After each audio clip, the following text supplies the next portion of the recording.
තරිඳු කියන්නේ හරිම කම්මැලි පුතෙක්. මේ පුතා කොච්චර කම්මැලිද දන්නවද? උදේට නැගිටින්න කම්මැලි.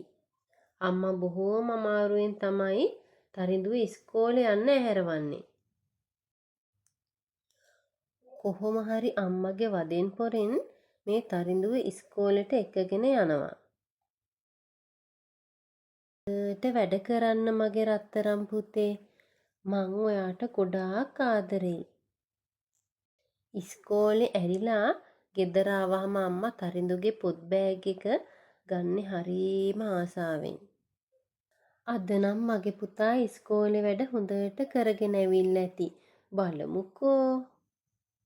අනේ අම්මා සතුටින් පොත් බෑග් එක ගත්තට තරිඳුගේ පොත් බැලුවාම අම්මට හරීම කේන්ති.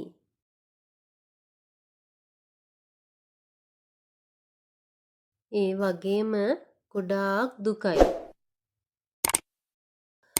"ඕ දරුවෝ මේ පොත්වල වැඩ කරලා නෑනේ. ඉස්කෝලේ ගිහින් ඔයා මොකද කරන්නේ?" "මේ මන්දා පුතේ ඔයා කවදා හැදෙයිද කියලා. දැන් මේ ටික ලියන්න ගන්නකෝ." අනේ ඉතින් මොන දේ කරලා අම්මා ඉස්කෝලේ වැඩ ටික කරව ගන්න හැදුවත් තරිඳු රෑ වෙනකම්ම මේක අල්ලගෙන ඉන්නවා. අනේ පුතේ හොඳට ඉගෙන ගන්න. එතකොට තමා ලොකු වෙලා ඔයාට දුකක් නැතිව සතුටින් ජීවත් වෙන්න පුළුවන් වෙන්නේ. ඒත් පුතා නම් අම්මා කියන කිසිම දෙයක් කනකට නම් ගත්තේ නෑ. දවසක් අම්මා තරිඳුවත් එක්කගෙන කැලෑවට ගියා දර කඩාගෙන එන්න.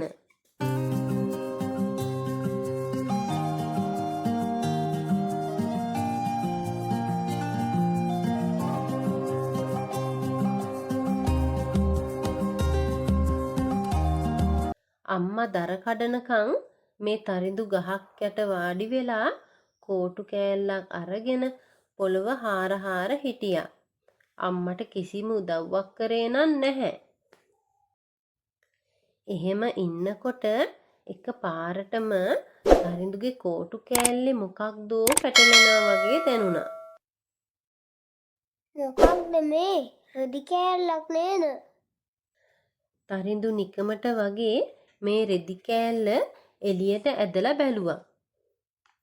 ඒක ටිකක් පසට තද වෙලා තිබුණට ටික වෙලාවකින් ගැලවිලා එළියට ආවා.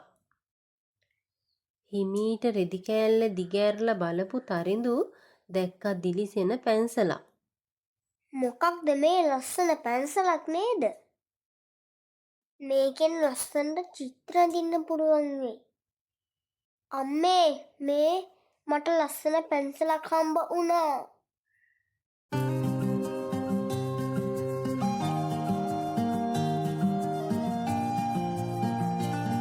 කෝ බලන්න හරිම ලස්සනයි. ඔය ලස්සන පැන්සලෙන් අපි අකුරු ලියමු.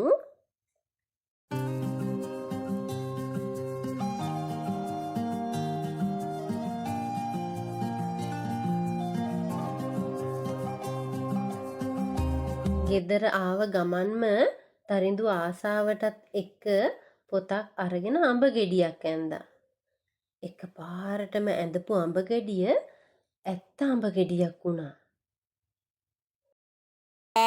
මොකක්ද ඒ වුනේ? අම්මේ මේක මැජික් පැන්සලක්. අනේ මේ බලන්නකෝ.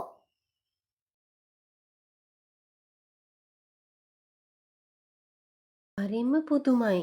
මේකෙන් අඳින හැම දේම ඇත්ත වෙනවා. බලමුකෝ මේකෙන් ලියන දේවලුත් ඇත්ත වෙයිද කියලා.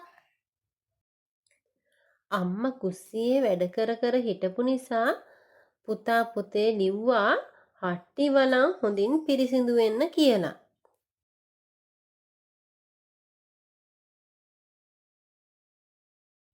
එක පාරටම කුස්සියේ ගොඩ ගැහිලා තිබුණු දැලි ඉඳුල් පිරුණු හට්ටි හැම එකක්ම හොඳින් සුද්ධ වෙලා තිබුණා.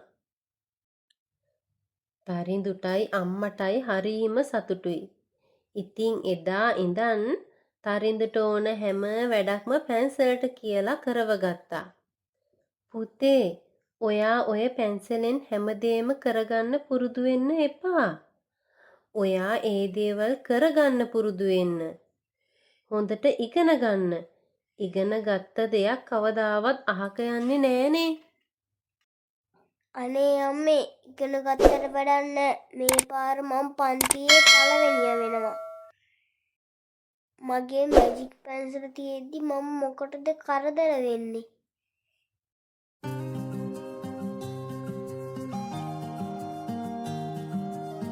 අම්මා ඔයාට ගොඩාක් ආදරෙයි පුතේ. ඒක නිසයි මේ කියන්නේ. හොඳට ඉගෙන ගන්න. මෙහෙම කාලය ගත වෙනකොට මැජික් පැන්සල ටිකෙන් ටික ගෙවෙන්න පටන් ගත්තා. පැන්සල ගෙවිලා ඉවර වුණාම තමයි තරිඳුට මතක් වුණේ අම්මා කිව්ව දේවල් ඇත්ත තමයි කියලා. අනේ මගේ පැන්සල! මේක ලියලම ඉවර වෙලානේ. මන් දැන් මගේ වැඩ කරගන්න කොහොමද? අනේ මායා පැන්සල නැතිව. හැම තැනකදීම වීරයා වුණ තරිඳු දැන් ඒ හැම තැනකදීම බැනුම් අහනවා, ලැජ්ජ වෙනවා.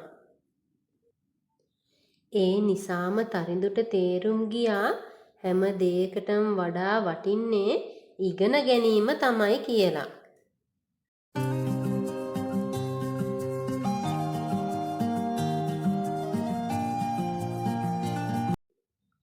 ඒ වගේම කම්මැලි නොවි වැඩ කරන එක කියලා.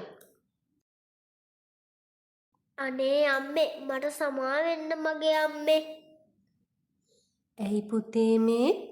මගේ පුතාට මොකද මේ එකපාරටම වුනේ? මට මොකුත් උන්නේ නෑ අම්මේ. මට ඇත්ත තේරුම් ගියේ දැන්. කමක් නැහැ මගේ පුතේ. දැන්වත් මගේ පුතා හරි දේ අවබෝධ කරගත්තනේ. ඒකට මට සතුටුයි. මම අද ඉඳන් කම්මැලි නැතුව වැඩ කරනවා. හොඳට ඉගෙන ගන්නවා. මම අම්මට පොරොන්දු වෙනවා.